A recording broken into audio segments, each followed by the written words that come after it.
जखर्या अध्याय 1। दार यावेशाच्या कारकिर्दीच्या दुसऱ्या वर्षी 8व्या महिन्यात इद्दोचा पुत्र बरेख्या याचा पुत्र जखर्या संदेष्टा याला परमेश्वराचे वचन प्राप्त झाले ते हे, परमेश्वर तुमच्या वाडवडिलांवर फार कोपायमान झाला, म्हणून तू त्यास असे सांग, सेनाधीश परमेश्वर म्हणतो, मजकडे वळा, म्हणजे मी तुम्हाकडे वळेन, असे सेनाधीश परमेश्वर म्हणतो. तुम्ही आपल्या पूर्वजांसारखे होऊ नका. त्यास पूर्वीच्या संदेष्ट्यांनी कंठरवाने सांगितले की, सेनाधीश परमेश्वर म्हणतो, आपल्या कुमार्गापासून व आपल्या दुष्कर्मापासून परावृत्त व्हा. पण त्यांनी माझे ऐकले नाही, मनावर घेतले नाही, असे परमेश्वर म्हणतो.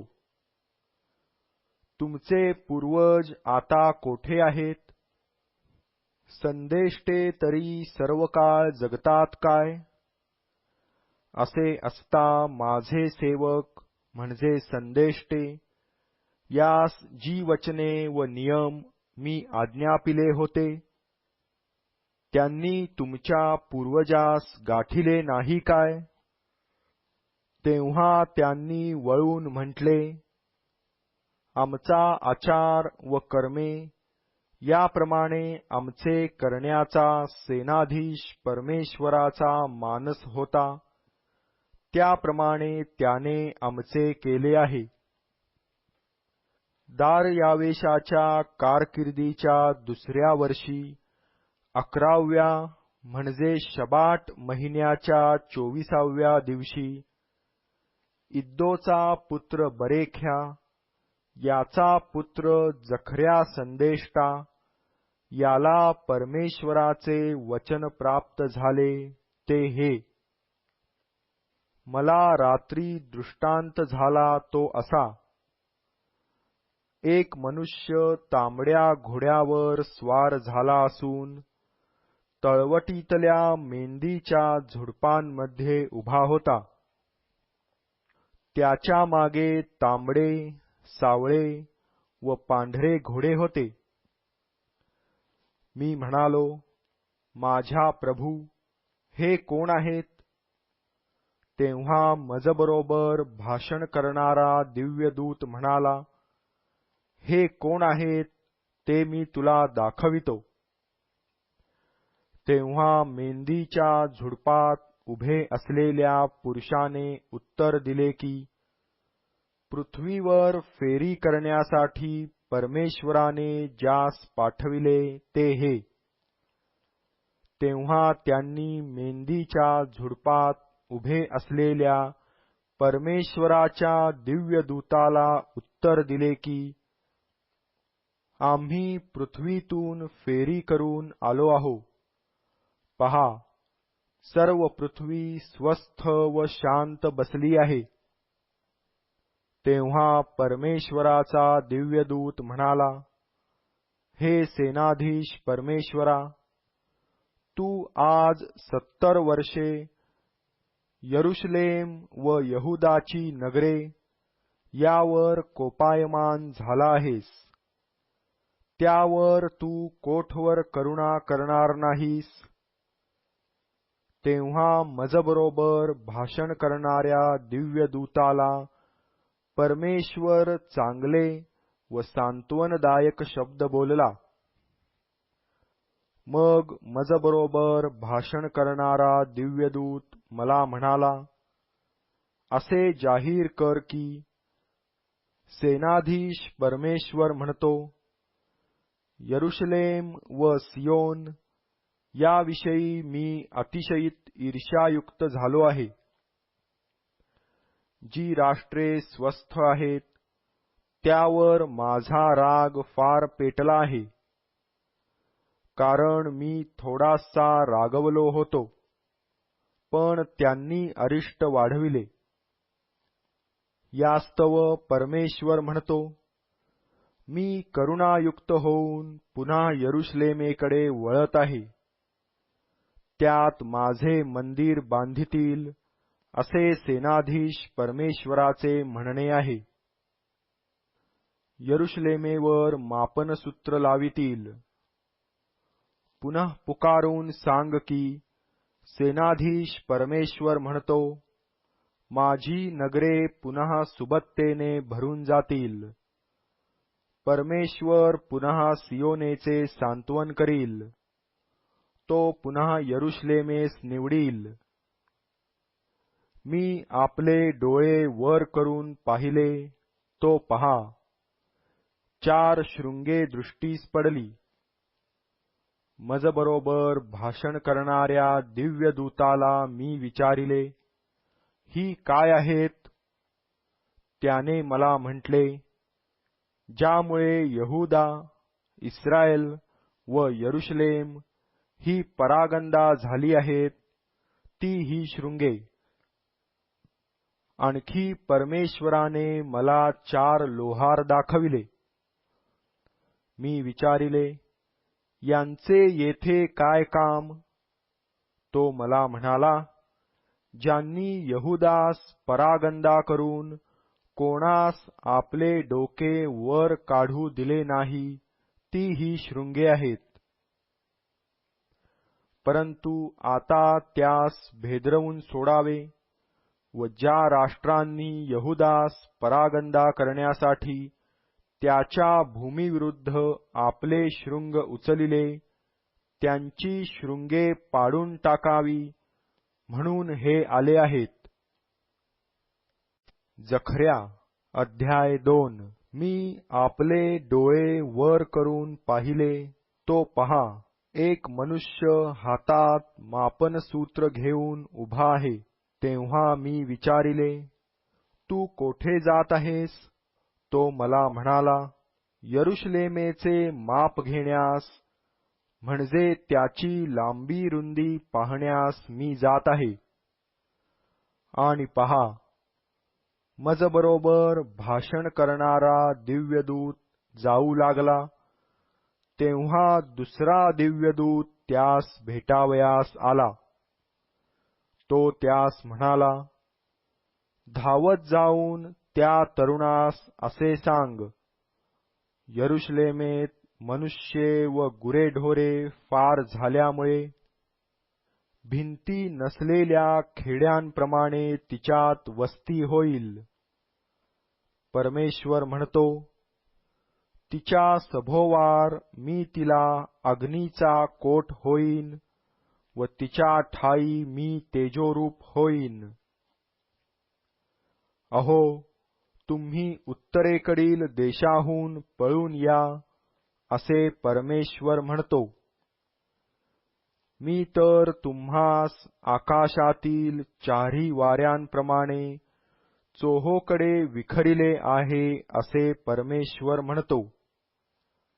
अगे सियोने, बाबेल कन्येबरोबर राहणारे, आपला बचाव कर. ज्या राष्ट्रांनी तुम्हास लुटिले, त्यांच्याकडे प्रताप मिळविण्यासाठी त्याने मला पाठविले आहे. जो कोणी तुम्हास स्पर्श करील, तो त्याच्या डोळ्याच्या बुबुळालाच स्पर्श करील.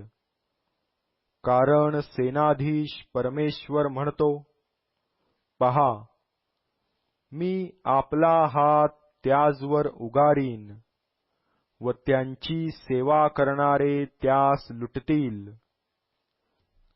तेव्हा तुम्हाला समजेल की सेनाधीश परमेश्वराने मला पाठविले आहे. हे सियोन कन्ये, जय जयकार व उल्हास कर, कारण पहा, मी येईन, मी तुझ्यात वस्ती करीन, असे परमेश्वर म्हणतो. त्या दिवसात बहुत राष्ट्रे परमेश्वराला येऊन मिळतील व माझी प्रजा बनतील. मी तुझ्या ठाई वस्ती करीन. मग तुला समजेल की सेनाधीश परमेश्वराने मला तुझकडे पाठविले आहे. परमेश्वर पवित्र भूमीतला आपला वाटा म्हणून यहूदाचा ताबा घेईल व पुन्हा यरुशलेम निवडील. सर्व मनुष्य हो, परमेश्वरापुढे स्तब्ध व्हा, कारण तो आपल्या पवित्र निवासातून उठला आहे. जखर्या अध्याय 3.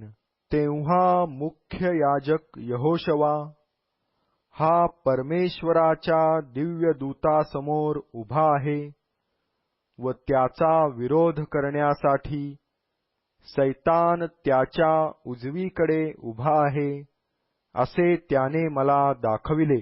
मग परमेश्वर सैतानास म्हणाला, अरे सैताना, परमेश्वर तुला धमकी देवो. यरुशलेम आपलीशी करणारा परमेश्वर तुला धमकी देवो. हा अग्नीतून काढिलेले कोलीत नव्हे काय? यहोशवा मलिन वस्त्रे परिधान करून त्या दिव्य दूतापुढे उभा होता. त्याच्या समोर जे उभे होते त्यास तो उत्तरादाखल म्हणाला, त्याच्यावरची मलिन वस्त्रे काढा. तो त्याला म्हणाला, पहा, मी तुझा अधर्म तुझपासून दूर केला आहे. मी तुला उंची पोशाख घालीत आहे. मी म्हणालो, त्याच्या डोक्याला त्यांनी स्वच्छ मंदिल घालावा. तेव्हा त्यांनी त्याला स्वच्छ मंदिल व पोशाख घातला आणि परमेश्वराचा दिव्यदूत जवळ उभा होता. परमेश्वराच्या दिव्यदूताने यहोशवास प्रतिज्ञापूर्वक सांगितले की, सेनाधीश परमेश्वर म्हणतो, तू माझ्या मार्गाने चालून तुला मी सोपविलेले सर्व सांभाळिले, तर तू माझ्या मंदिरात न्याय करीशील व माझ्या अंगणाचे रक्षण करीशील व तेथे उभे असणाऱ्या तुझे जाणे येणे होईल असे मी करीन. आता हे मुख्य याजका यहोशवा, तू व तुझबरोबर बसणारे तुझे सोबती तुम्ही ऐका. ती मनुष्ये चिन्हादाखल आहेत. पहा, मी माझा सेवक जो कोंब त्याला आणितो. मी यहोशवापुढे ठेविलेला चिरा पहा. एका चिऱ्याला 7 डोळे आहेत. पहा, सेनाधीश परमेश्वर म्हणतो, मी त्यावर नक्षी खोदीन व त्या देशाचा अधर्म एका दिवसात दूर करीन. सेनाधीश परमेश्वर म्हणतो, त्या समयी तुम्ही प्रत्येक आपल्या शेजाऱ्यास द्राक्षीच्या वेलीखाली व अंजिराच्या झाडाखाली येण्याचे आमंत्रण कराल. जखर्या अध्याय 4. मग मजबरोबर भाषण करणारा दिव्यदूत मजकडे पुन्हा आला व जसे झोपेतून एखाद्यास जागे करितात तसे त्याने मला जागे केले. त्याने मला विचारिले, तुझ्या दृष्टीस काय पडते?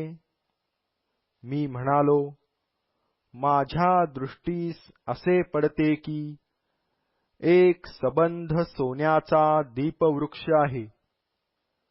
त्याच्या शिरावर एक कटोरा असून त्याला 7 दिवे आहेत व त्याच्यावरील 7 दिव्यांना 7 नळ्या आहेत. आणि त्याच्याजवळ कटोऱ्याच्या उजव्या व डाव्या बाजूस 2 जैतुनाची झाडे आहेत.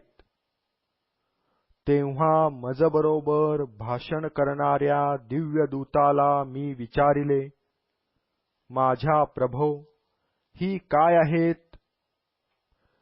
मजबरोबर भाषण करणारा दिव्यदूत मला म्हणाला, ही काय आहेत हे तुला ठाऊक नाही काय? मी म्हणालो, नाही माझ्या स्वामी. तेव्हा त्याने मला उत्तर केले, जरुब्बाबेलास परमेश्वराचे हे वचन आहे, बलाने नव्हे, पराक्रमाने नव्हे, तर माझ्या आत्म्याने कार्यसिद्धी होईल, असे सेनाधीश परमेश्वर म्हणतो. हे महान पर्वता, तू काय आहेस? जरुब्बाबेला पुढे तू सपाट मैदान होशील व तो त्यावर अनुग्रह असा गजर करीत कोनशिला पुढे आणील. मग परमेश्वराचे वचन मला प्राप्त झाले ते हे की जरुब्बाबेलाच्या हातांनी या मंदिराचा पाया घातला, त्याचेच हात ते बांधावयाचे पुरे करीतील व सेनाधीश परमेश्वराने मला तुम्हाकडे पाठविले आहे हे तू समजशील. तर कार्याच्या अल्पारंभाचा दिवस कोणी तुच्छ मानितो काय? ते 7 डोळे जरुब्बाबेलाच्या हातातील ओळंबा आनंदाने पाहतील. ते परमेश्वराचे डोळे जगभर फिरत असतात. मग मी त्याला विचारिले, दीपवृक्षाच्या उजव्या व डाव्या बाजूस ही 2 जैतुनाची झाडे आहेत ती काय?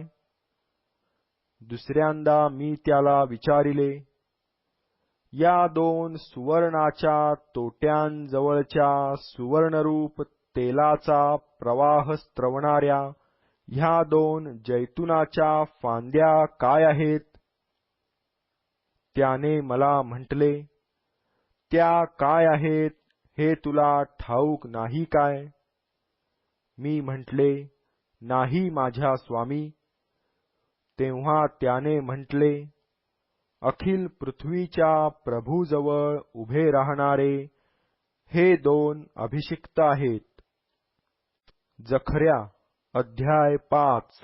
मी पुन्हा डोळे वर करून पाहिले तो पहा, एक उडता पट दृष्टीस पडला.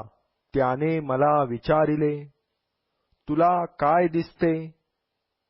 मी म्हणालो, मला एक उडता पट दिसतो.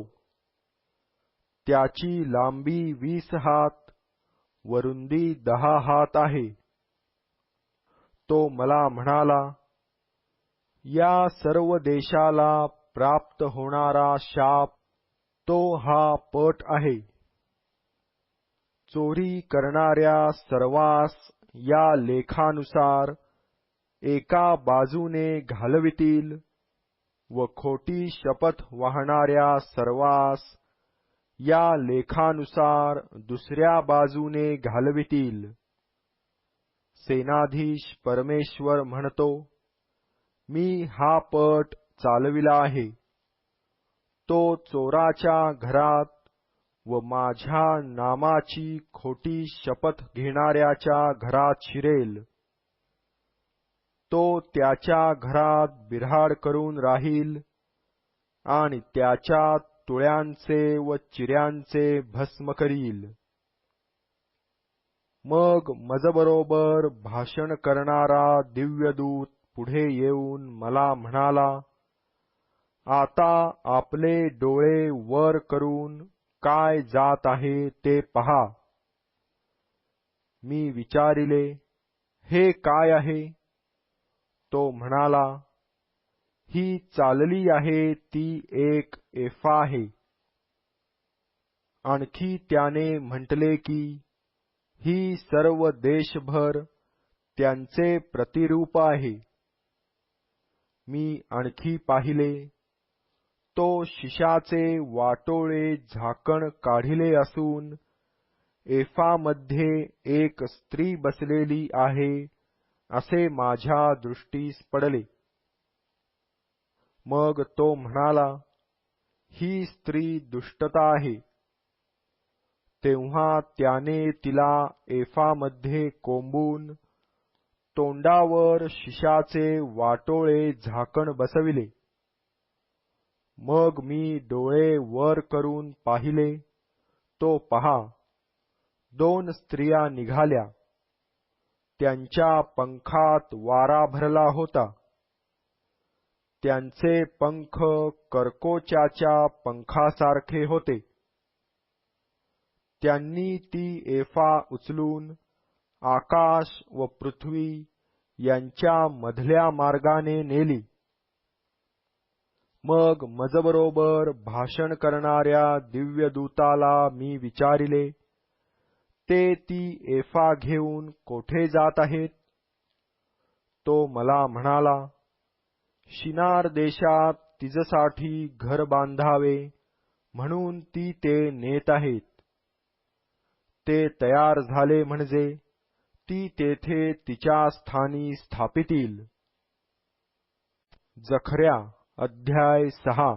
पुन्हा मी आपले डोळे वर केले, तो पहा, 2 पर्वतांमधून 4 रथ येत आहेत असे दिसले. ते पर्वत पितळेचे होते. पहिल्या रथाला तांबडे घोडे होते, दुसऱ्या रथाला काळे घोडे होते, तिसऱ्या रथाला पांढरे घोडे होते व चौथ्या रथाला कबरे लालसर घोडे होते. तेव्हा मजबरोबर भाषण करणाऱ्या दिव्यदूताला मी विचारिले, माझ्या स्वामी, हे काय आहेत? दिव्यदूताने मला उत्तर केले, हे आकाशातले 4 वारे आहेत. ते अखिल पृथ्वीच्या प्रभूच्या हुजुरास असून आता बाहेर निघत आहेत. काळे घोडे असलेला रथ उत्तर देशी जात आहे. पांढरे घोडे त्यांच्या मागून जात आहेत. कबरे घोडे दक्षिण देशी जात आहेत. तांबडे घोडेही बाहेर गेले. त्यांचा पृथ्वीवर फिरण्याचा रोख होता. त्यास तो म्हणाला, चला, पृथ्वीवर फिरा. तेव्हा ते पृथ्वीवर फिरले. मग त्याने मला हाक मारून म्हटले, पहा, उत्तर देशी जाणाऱ्यांनी उत्तर देशात माझा आत्मा शांत केला आहे. मग परमेश्वराचे वचन मला प्राप्त झाले की, बंदिवासातून आलेल्या लोकांपैकी हेल्दै, तोबिया व यदया यांच्या माणसास बरोबर घे. ते बाबेलाहून येऊन सफन्याचा पुत्र योशिया यांच्या घरी उतरले आहेत. तेथे आजच्या आज जा. सोने रुपे घेऊन मुकुट घडीव व तो यहोसादाकाचा पुत्र यहोशवा मुख्य याजक याच्या मस्तकी घाल.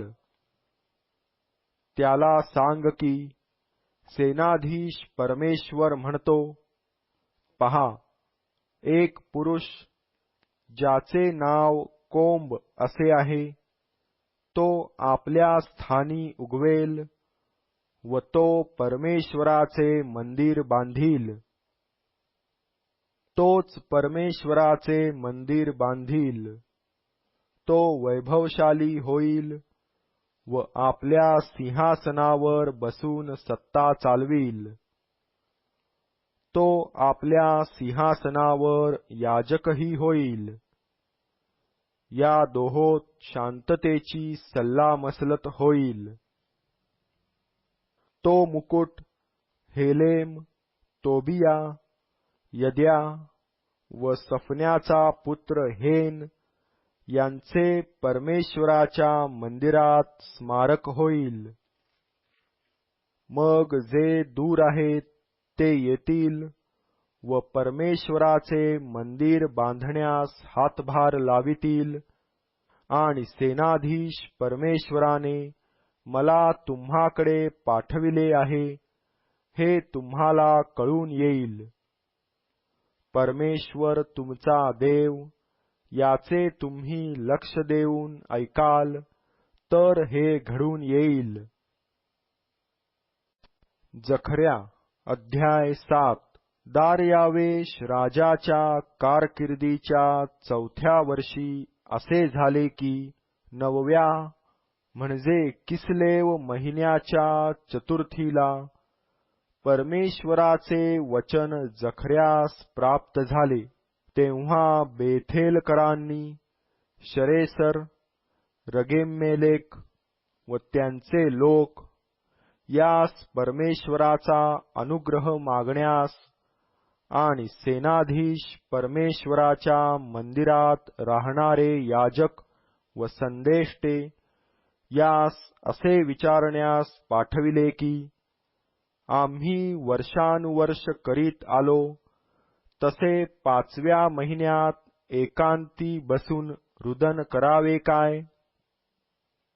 मग सेनाधीश परमेश्वराचे वचन मला प्राप्त झाले की तू या देशातील सर्व लोकास व याजकास विचार, तुम्ही 70 वर्षे 5व्या व 7व्या महिन्यात उपोषण व रुदन केले तेव्हा खरोखर माझ्यासाठी उपोषण केले काय? तुम्ही खाता पिता तेव्हा आपल्यासाठीच खात पीत नाही काय?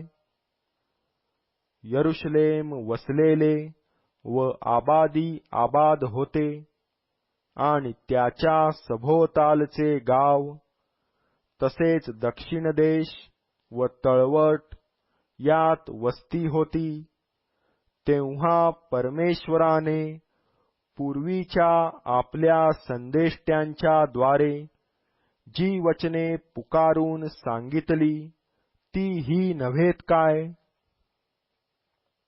मग परमेश्वराचे वचन जखर्यास प्राप्त झाले की सेनाधीश परमेश्वर म्हणाला आहे, तुम्ही खरा न्याय करा व एकमेकास प्रेम व करुणा दाखवा आणि विधवा, अनाथ, परके व निराश्रित यावर जुलूम करू नका व आपल्या भावाला इजा करण्याचे मनात आणू नका.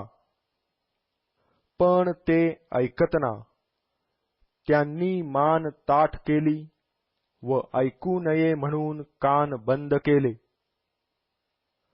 पूर्वीच्या संदेष्ट्यांच्या द्वारे सेनाधीश परमेश्वराने आपल्या आत्म्याच्या द्वारे पाठविलेले धर्मशास्त्र व वचने ऐकू नयेत म्हणून त्यांनी आपले मन पाषाणासारखे कठीण केले. ह्यास्तव सेनाधीश परमेश्वराचा त्याजवर मोठा कोप झाला.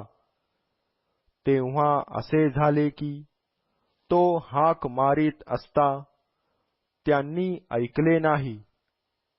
म्हणून ते हाक मारितील तरी मी ऐकावयाचा नाही असे सेनाधीश परमेश्वर म्हणतो. जी राष्ट्रे त्यांच्या ओळखीची नाहीत त्यामध्ये मी त्यास वावटळीने उडवीन. त्यांच्या मागे त्यांचा देश उजाड झाला आहे. त्यातून कोणी जात येत नाही, कारण त्यांनी उत्तम भूमी वैराण केली आहे. जखर्या अध्याय 8. मग सेनाधीश परमेश्वराचे वचन मला प्राप्त झाले की सेनाधीश परमेश्वर म्हणतो, सियोने संबंधाने मी अतिशयित ईर्ष्यायुक्त झालो आहे. तिच्याकरिता संतप्त आवेशाने मी ईर्ष्यायुक्त झालो आहे. परमेश्वर असे म्हणतो, मी सियोनेस परत आलो आहे. मी यरुशलेमेत वस्ती करणार. यरुशलेमेस सत्यनगर म्हणतील व सेनाधीश परमेश्वराच्या पर्वतास पवित्रगिरी म्हणतील. सेनाधीश परमेश्वर म्हणतो, म्हातारे व म्हाताऱ्या यरुशलेमेच्या गल्ल्यात आपल्या वृद्धापकाळामुळे हाती काठी घेऊन बसतील. नगराच्या गल्ल्यांनी खेळ खेळणाऱ्या मुलामुलींची गर्दी होईल. सेनाधीश परमेश्वर म्हणतो, त्या दिवसात या अवशिष्ट राष्ट्रास ही गोष्ट अचंब्याची वाटते, म्हणून माझ्याही दृष्टीने अचंब्याची होईल काय, असे सेनाधीश परमेश्वर म्हणतो. सेनाधीश परमेश्वर म्हणतो, मी आपल्या लोकांचा उगवतीकडून व मावळतीकडून उद्धार करीन. मी त्यास घेऊन येईन व ते यरुशलेमेत वस्ती करीतील. आणि सत्याने व धर्माने ते माझे लोक होतील व मी त्यांचा देव होईन. सेनाधीश परमेश्वर म्हणतो, सेनाधीश परमेश्वराचे मंदिर बांधावे म्हणून त्याचा पाया घातला. त्या वेळच्या संदेष्ट्यांची ही वचने या समयी जे तुम्ही ऐकत आहात ते तुम्ही आपले हात दृढ करा. त्या दिवसापूर्वी माणसास मजुरी मिळत नसे, पशुबद्दल भाडे मिळत नसे व येणाऱ्या जाणाऱ्यास शत्रूमुळे स्वास्थ्य मिळत नसे. कारण माणसांनी एकमेकांवर उलटावे असे मी केले. मी पूर्वी होतो तसा या अवशिष्ट लोकांबरोबर असणार नाही, असे सेनाधीश परमेश्वर म्हणतो. शांततेचे बीजारोपण होत आहे.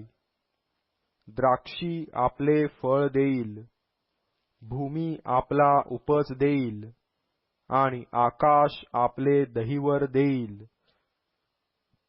या अवशिष्ट लोकास मी या अवघ्यांचे वतन देईन. हे यहूदाच्या घराण्या व हे इस्रायलाच्या घराण्या, असे होईल की जे तुम्ही राष्ट्रात शापरूप होता त्या तुमचा उद्धार मी करीन व तुम्ही आशीर्वादरूप व्हाल. भिऊ नका, तुमचे हात दृढ होवोत. कारण सेनाधीश परमेश्वर असे म्हणतो, तुमच्या पूर्वजांनी मला कोप आणला, तेव्हा तुमचे अनिष्ट करण्याचे मी योजिले, याविषयी मला अनुताप झाला नाही, असे सेनाधीश परमेश्वर म्हणतो. त्याप्रमाणे या दिवसात यरुशलेमेचे व यहूदाच्या घराण्याचे हित करण्याचे मी योजिले आहे. भिऊ नका. तुम्ही करावयाचे ते हेच की तुम्ही सर्व आपल्या शेजाऱ्याबरोबर खरे बोला. आपल्या वेशीत खरेपणाने वर्ता व शांतिदायक न्याय करा. तुम्ही कोणी मनात आपल्या शेजाऱ्याचे अनिष्ट चिंतू नका. खोट्या शपथेची आवड धरू नका. कारण या सर्वांचा मला तिटकारा आहे, असे परमेश्वर म्हणतो.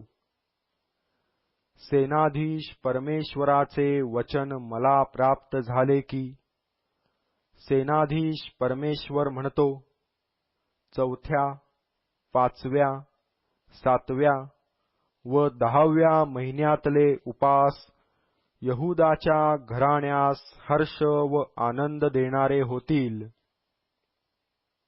ते आनंदाच्या उत्सवांचे दिवस होतील. म्हणून सत्य व शांती यांची आवड धरा. सेनाधीश परमेश्वर असे म्हणतो, राष्ट्रे व अनेक नगराचे रहिवासी येतील अशी वेळ येईल.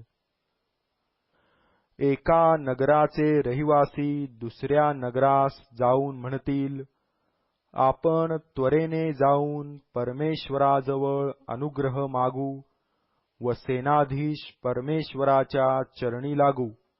मीही जातो. पुष्कळ लोक व असमर्थ राष्ट्रे यरुशलेमेत सेनाधीश परमेश्वराच्या चरणी लागण्यास व परमेश्वराजवळ अनुग्रह मागण्यास येतील. सेनाधीश परमेश्वर असे म्हणतो की, त्या दिवसात सर्व भाषा बोलणाऱ्या राष्ट्रांपैकी 10 जण यहुदी माणसाचा पदर धरून म्हणतील, आम्ही तुम्हाबरोबर येतो, कारण देव तुम्हाबरोबर आहे असे आम्ही ऐकले आहे. जखर्या अध्याय 9. हद्राख देशाविषयी परमेश्वराची वाणी. ती दिमिश्कास पोहोचवून तेथे स्थिर होईल, कारण परमेश्वराची नजर मनुष्यजातीकडे व इस्रायलाच्या सर्व वंशाकडे आहे. त्याच्या सीमेवरल्या हमाथाकडे आणि सोर व सिदोन याकडेही ती आहे, कारण ती फार शहाणी आहेत. सोराने आपणासाठी मजबूत दुर्ग बांधिला, धुळीप्रमाणे रुप्याचा व रस्त्यावरील चिखलाप्रमाणे सोन्याचा संचय केला. पहा, प्रभू त्याची सत्ता काढून घेईल, त्याची तटबंदी समुद्रात टाकील, ते अग्नीने भस्म होईल. अश्कलोन हे पाहून घाबरेल, गज्जाही हे पाहून वेणा देईल व एक्रोनही असेच करील, कारण त्याची आशा नष्ट होऊन ते लज्जित होईल. गज्जात राजा नाही असे होईल, अश्कलोनात वस्ती व्हावयाची नाही. अशदोदात जारज वस्ती करील व मी पलिष्ट्यांचा अभिमान नाहीसा करीन. मी त्याच्या मुखातले रक्त व त्याच्या दातातले अमंगळ पदार्थ काढून टाकीन. तोही आमच्या देवासाठी बचावून राहील.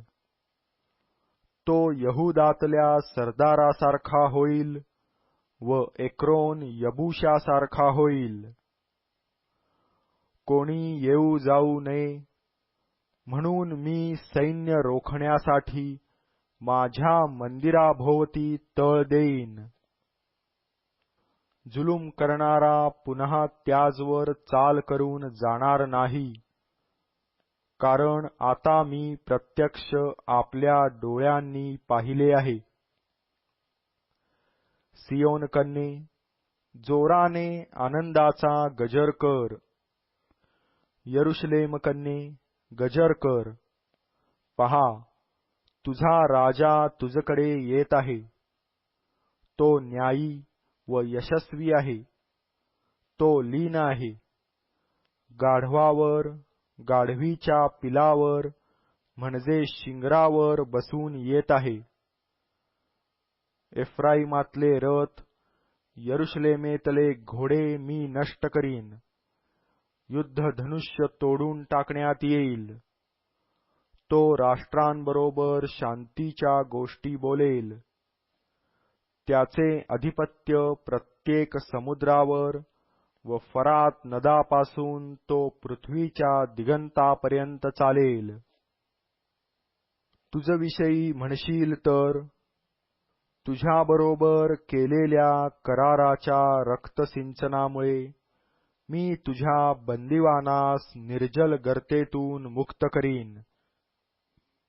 आशा धरून राहिलेले बंदिवान हो, दुर्गाकडे परत या.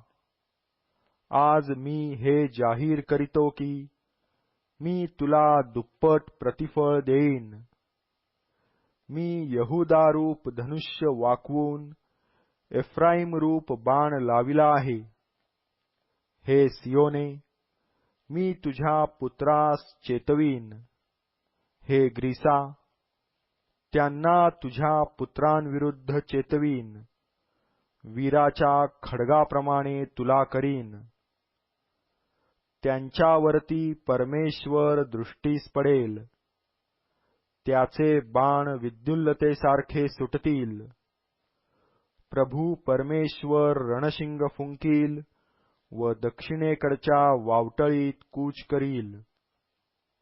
सेनाधीश परमेश्वर त्यांचा संभाळ करील. ते शत्रूस गिळतील व गोफणगुंडे पायाखाली तुडवितील. ते पितील व द्राक्षारस प्याल्याप्रमाणे गोंगाट करीतील. ते यज्ञाच्या कटोऱ्यांसारखे, वेदीच्या कोपऱ्यांसारखे भरून राहतील. परमेश्वर त्यांचा देव आपल्या लोकांचा कळपासारखा त्या दिवशी बचाव करील. कारण ते त्याच्या देशात मुकुटावरील रत्नाप्रमाणे उंच स्थानी शोभतील. त्यांची आबादानी केवढी, त्यांचे सौंदर्य केवढे. धान्य तरुणास आणि नवा द्राक्षारस तरुणीस धष्टपुष्ट करील. जखर्या अध्याय 10. वीज उत्पन्न करणाऱ्या परमेश्वराजवळ वळवाच्या पावसाच्या वेळी पाऊस मागा, म्हणजे तो त्याजवर वृष्टी करील. तो प्रत्येकाच्या शेतात गवत उपजवील. कारण तेराफिम व्यर्थ गोष्टी बोलल्या आहेत. दैवज्ञांनी खोटा दृष्टांत पाहिला आहे व फसविणारी स्वप्ने सांगितली आहेत. ते कोरडा धीर देतात. यामुळे ते मेंढरांप्रमाणे भटकले आहेत. त्यास कोणी मेंढपाळ नसल्यामुळे त्याजवर जुलूम होत आहे. मेंढपाळांवर माझा क्रोध भडकला आहे. बोकडांचे मी शासन करीन. कारण सेनाधीश परमेश्वराने आपला कळप, जे यहुदाचे घराणे, त्याची भेट घेतली आहे. तो त्यास आपल्या लढाईच्या सजविलेल्या घोड्यासारखे करील. त्याच्यापासूनच कोनशिला, त्याच्यापासूनच खुंटी, त्याच्यापासूनच युद्धधनुष्य, त्याच्यापासूनच प्रत्येक अधिकारी निघतो. वाटेतला चिखल तुडवीत युद्धाला निघालेल्या योद्ध्याप्रमाणे ते होतील. ते युद्ध करीतील, कारण परमेश्वर त्यांच्याबरोबर आहे. घोडेस्वार फजित होतील. मी यहुदाच्या घराण्यास शक्ती पुरवीन. योसेफाच्या घराण्याची मुक्तता करीन. देशात त्यांची वस्ती करीन. कारण त्याजवर मी करुणा केली आहे.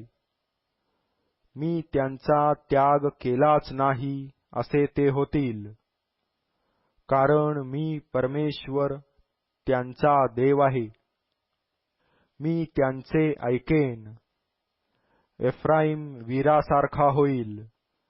द्राक्षारसाने होते तसे त्याचे हृदय हर्षित होईल. त्यांची मुले हे पाहून उल्हास पावतील. त्यांचे हृदय परमेश्वराच्या ठायी आनंदेल. मी शीळ घालून त्यास जमा करीन, कारण मी त्यास सोडवून घेतले आहे. त्यांची पूर्वी वृद्धी झाली तशी ते वृद्धी पावतील. मी राष्ट्रांमध्ये त्यांची पेरणी करीन. दूर देशात ते माझे स्मरण करीतील. ते आपल्या मुलांसहित जिवंत राहून माघारी येतील. मी त्यास मिसर देशातून माघारी आणीन. अश्शूर देशातून त्यास एकत्र करीन. गिलाद व लबानोन यांच्या भूमीवर त्यास आणीन. त्यास जागा पुरावयाची नाही. तो संकट समुद्रातून पार जाऊन समुद्र लहरीस दबकावील. नील नदीचे सर्व गहिरे पाणी सुकून जाईल. अश्शूराचा गर्व उतरेल. मिसरचे राजवेत्र निघून जाईल. मी त्यास परमेश्वराच्या ठायी बलवान करीन. ते त्याच्या नामाने येतील जातील असे परमेश्वर म्हणतो. जखर्या अध्याय 11. हे लबानोना, आपल्या वेशी उघड, म्हणजे अग्नी तुझे गंधसरू भस्म करील. हे देवदारू, हाय हाय कर, कारण गंधसरू पडला आहे. वृक्षराज नष्ट झाले आहेत. बाशानाच्या ओक वृक्षांनो, हाय हाय करा, कारण निबिड वन जमीनदोस्त झाले आहे. ऐका, मेंढपाळांचा हाहाकाराचा शब्द होत आहे, कारण त्यांचे वैभव लयास गेले आहे. ऐका, तरुण सिंहांची थोर गर्जना होत आहे, कारण यार्देनेचे घोर अरण्य लयास गेले आहे. परमेश्वर माझा देव म्हणतो, वधासाठी नेमिलेल्या मेंढरास चार. त्यांचे मालक त्यांचा वध करीतात व आपणाला निर्दोष समजतात. त्यांची विक्री करणारे म्हणतात की, परमेश्वराचा धन्यवाद होवो. मी श्रीमंत झालो आहे. त्यांचे स्वतःचे मेंढपाळ त्यावर काही दया करीत नाहीत. मी या देशाच्या रहिवाशांवर यापुढे दया करणार नाही, असे परमेश्वर म्हणतो. पण मी त्यास एकमेकांच्या व राजाच्या हाती देईन.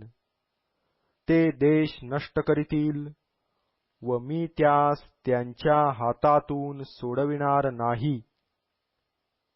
मी वधासाठी नेमिलेल्या मेंढरास चारिले. मेंढरातल्या अतिशयीत दुबळ्यास चारिले. मी 2 काठ्या घेतल्या. एकीचे नाव रमणीयता असे ठेविले आणि दुसरीचे नाव बंधन असे ठेविले व मी त्या कळपास चारिले. मी एका महिन्यात 3 मेंढपाळ कापून टाकिले, कारण माझ्या जीवाला त्यांचा कंटाळा आला व त्यांच्या जीवास माझा कंटाळा आला.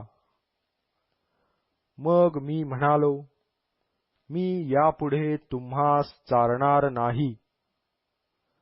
कोणी मेले तर मरू द्या, कोणी नष्ट झाले तर होऊ द्या.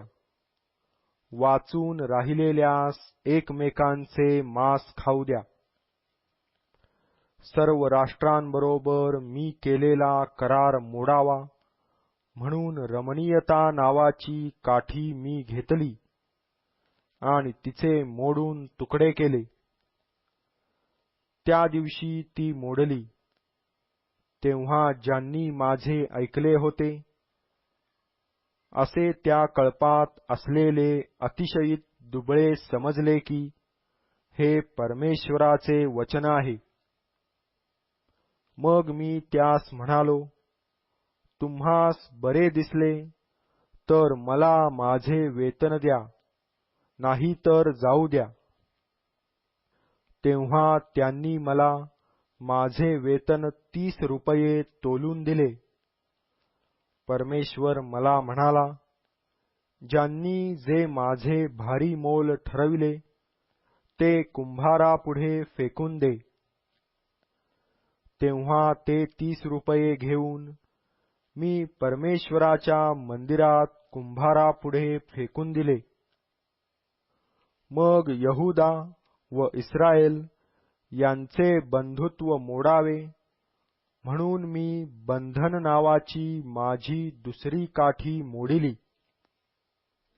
परमेश्वर मला म्हणाला, जाऊन पुन्हा एखाद्या मूर्ख मेंढपाळाची आऊते घे.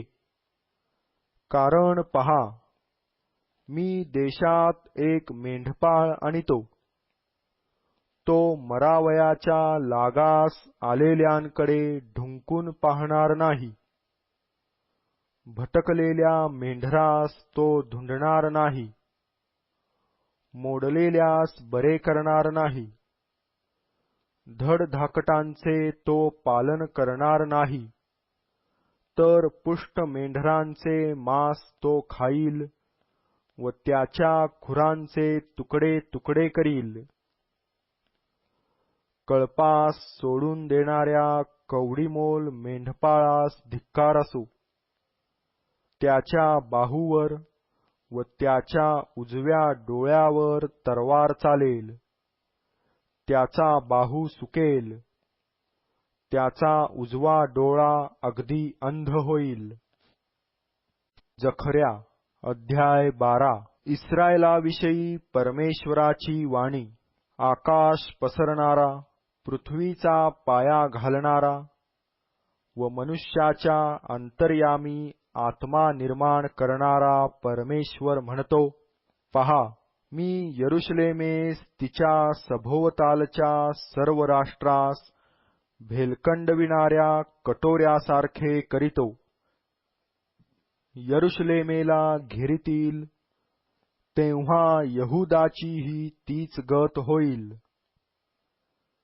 त्या दिवशी असे होईल की सर्व राष्ट्रांना भारी पाषाणासारखे असे मी यरुशलेमेस करीन. जे कोणी तो उचलतील ते स्वतःला जखम करून घेतील. पृथ्वीवरील सर्व राष्ट्रे त्याविरुद्ध जमतील. परमेश्वर म्हणतो, त्या दिवशी मी प्रत्येक घोड्यास बुजवीन व त्यावरील स्वारास वेडे करीन. मी आपले डोळे उघडून यहूदाच्या घराण्याकडे पाहीन व राष्ट्रांच्या प्रत्येक घोड्यास अंधत्व आणीन. तेव्हा यहूदाचे सरदार आपल्या मनात म्हणतील की, यरुशलेमेचे रहिवासी आपला देव सेनाधीश परमेश्वर याच्या योगे मला पाठबळासारखे आहेत.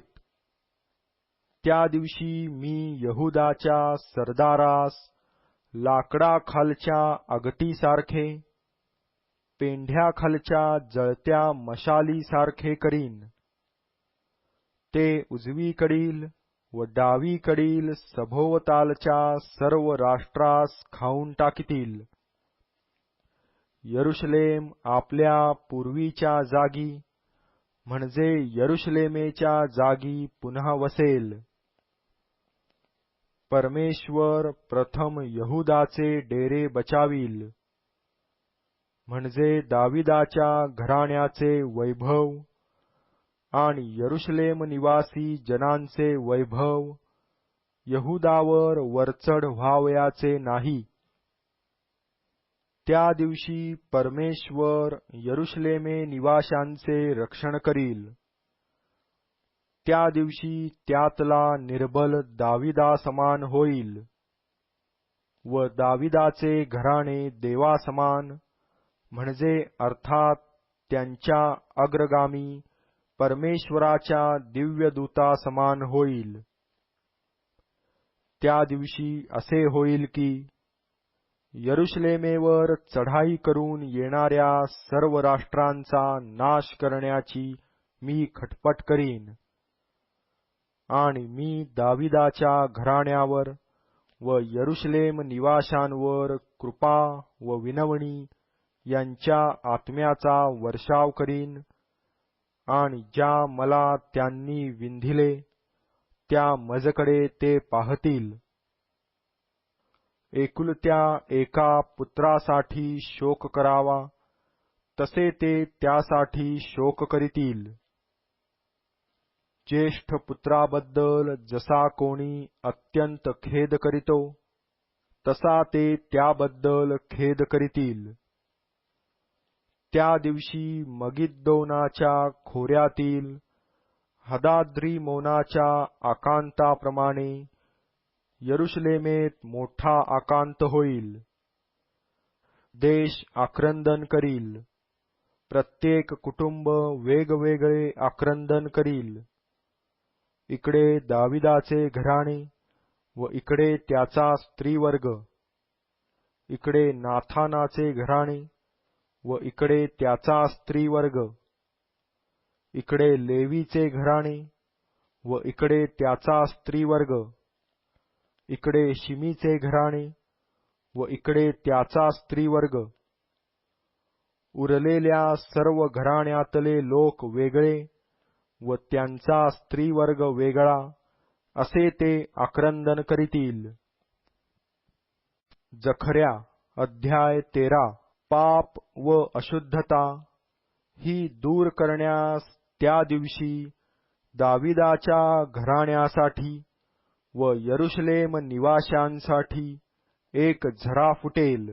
सेनाधीश परमेश्वर म्हणतो, त्या दिवशी असे होईल की मी देशातून मूर्तींच्या नावाचा उच्छेद करीन. त्यांची यापुढे आठवण होणार नाही, आणि संदेष्टे व अशुद्ध आत्मा ह्यास मी देशातून घालवून देईन. आणि असे होईल की कोणी संदेश वदू लागल्यास त्याचे जन्मदाते आईबाप त्याला म्हणतील, तू जिवंत राहावयाचा नाहीस, कारण तू परमेश्वराच्या नामाने लबाड्या सांगितल्या आहेत. तो संदेश वदू लागला तर त्याचे जन्मदाते आईबाप त्याला भोसकून मारितील. त्या दिवशी असे होईल की संदेष्टा संदेश वदताना आपल्या प्रत्येक दृष्टांता संबंधाने लज्जित होईल व लोकास फसविण्यासाठी केसांचा झगा घालणार नाही. पण तो म्हणेल, मी काही संदेष्टा नाही, शेती करणारा मनुष्य आहे, कारण मला लहानपणीच कोणी दास केले. जर कोणी त्यास विचारले की तुझ्या बाहूंच्या मध्ये ह्या जखमा कसल्या, तर तो म्हणेल, माझ्या इष्टमित्रांच्या घरी लागलेल्या घावांचे हे वण आहेत. सेनाधीश परमेश्वर म्हणतो, अगे तरवारी, माझ्या मेंढपाळावर व जो पुरुष माझा सोबती त्याजवर उठ. मेंढपाळावर प्रहार कर, म्हणजे मेंढरे विखरतील. माझ्या लहानग्यांवर मी आपल्या हाताची छाया करीन. परमेश्वर म्हणतो, देशभर असे होईल की त्याचे 2 भाग नष्ट करतील, पण त्याचा 3रा भाग मागे राहील. तो 3रा भाग मी अग्नीत टाकीन. रुपे गाळीतात तसे मी त्यास गाळीन. सोने शुद्ध करितात त्याप्रमाणे त्यास शुद्ध करीन. ते माझे नाम घेतील, तेव्हा मी त्यांचे ऐकेन. मी म्हणेन, हे माझे लोक, व ते म्हणतील, परमेश्वर माझा देव.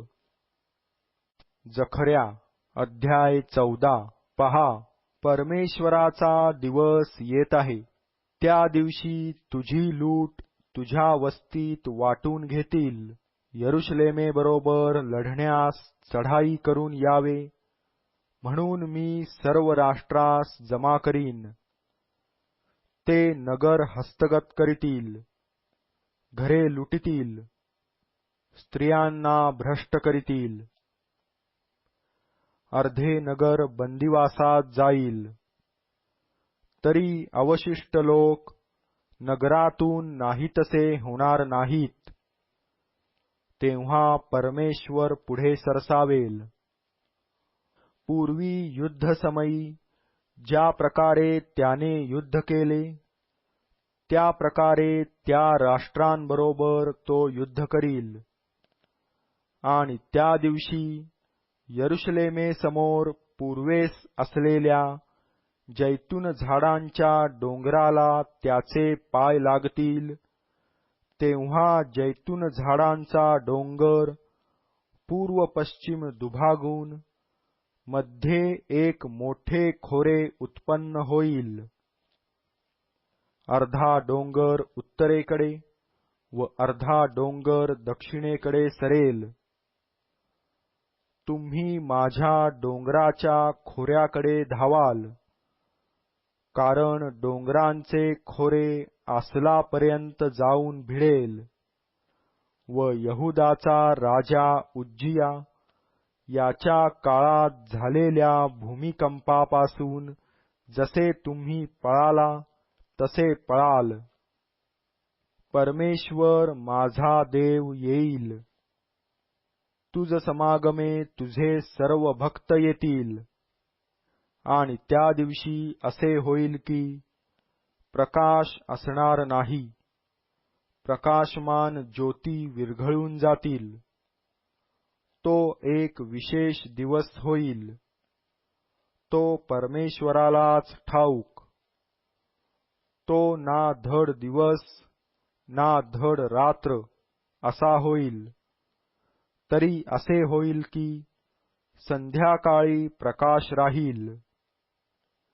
त्या दिवशी आणखी असे होईल की यरुशलेमेतून जिवंत पाण्याचे झरे फुटून वाहतील. अर्धे पूर्व समुद्राकडे व अर्धे पश्चिम समुद्राकडे वाहतील. उन्हाळ्यात व हिवाळ्यात तसेच होईल. तेव्हा परमेश्वर सर्व पृथ्वीवर राजा होईल.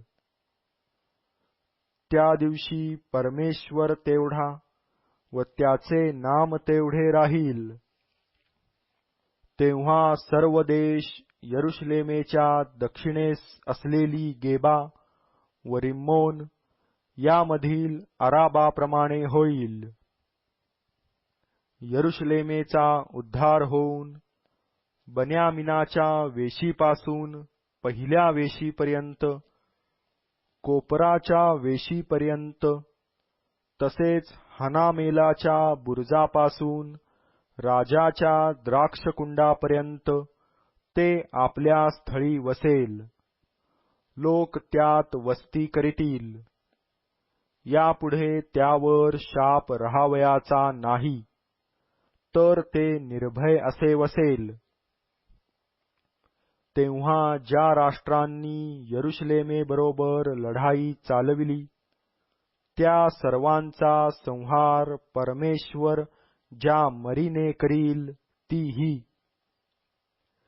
ते पायावर उभे असतात त्यांचे मांस कुजेल. त्यांचे डोळे जागच्या जागी सडतील. त्यांच्या मुखात त्यांची जिव्हा सडेल. त्या दिवशी असे होईल की परमेश्वराकडून त्यांची फार त्रेधा उडेल. ते प्रत्येक आपापल्या शेजाऱ्याचा हात धरितील आणि त्या प्रत्येकाचा हात आपल्या शेजाऱ्याच्या हाताशी प्रतिकार करील. यहूदाही यरुशलेमेत युद्ध करील. आसपासच्या सर्व राष्ट्रातील धन जमा होईल. सोने, रुपे व पोशाख यांचा पूर लोटेल. तसेच या मरीप्रमाणे घोड्यावर, खेचरावर, उंटावर, गाढवावर व त्यांच्या लष्करात असलेल्या सर्व जनावरांवर मरी येईल. आणखी असे होईल की यरुशलेमेवर चढाई करून आलेल्या राष्ट्रांपैकी अवशिष्ट राहिलेले सर्व राजाधिराज सेनाधीश परमेश्वर याचे भजनपूजन करण्यासाठी व मंडपांचा सण पाळण्यासाठी प्रतिवर्षी यरुशलेमेस वर जातील. आणखी असे होईल की पृथ्वीवरील घराण्यांपैकी जे राजाधिराज सेनाधीश परमेश्वर याचे भजनपूजन करण्यास यरुशलेमेस जाणार नाहीत, त्यावर पर्जन्यवृष्टी होणार नाही. तसेच मिस्राचे घराणे वर चढून गेले नाही, तर त्याजवरही पर्जन्यवृष्टी होणार नाही. जी राष्ट्रे मंडपांचा सण पाळण्यासाठी वर चढून जाणार नाहीत, त्या सर्व राष्ट्रांवर परमेश्वर जी मरी पाठविणार ती यावरही येईल. मिस्रास व मंडपांचा सण पाळण्यास वर चढून जाणाऱ्या सर्व राष्ट्रास हीच शिक्षा होईल. त्या दिवशी घोड्यांच्या घंटांवर परमेश्वराला पवित्र अशी अक्षरे असतील आणि परमेश्वराच्या मंदिरातली बहुगुणी वेदी पुढल्या यज्ञांच्या कटोऱ्यांसारखी होतील. यरुशलेमेतील व यहुदातील प्रत्येक बहुगुणे सेनाधीश परमेश्वराला पवित्र होईल व सर्व यज्ञकर्ते येऊन ती घेतील व त्यात अन्न शिजवितील. त्या दिवसापासून पुढे सेनाधीश परमेश्वराच्या मंदिरात कोणी व्यापारी असणार नाही.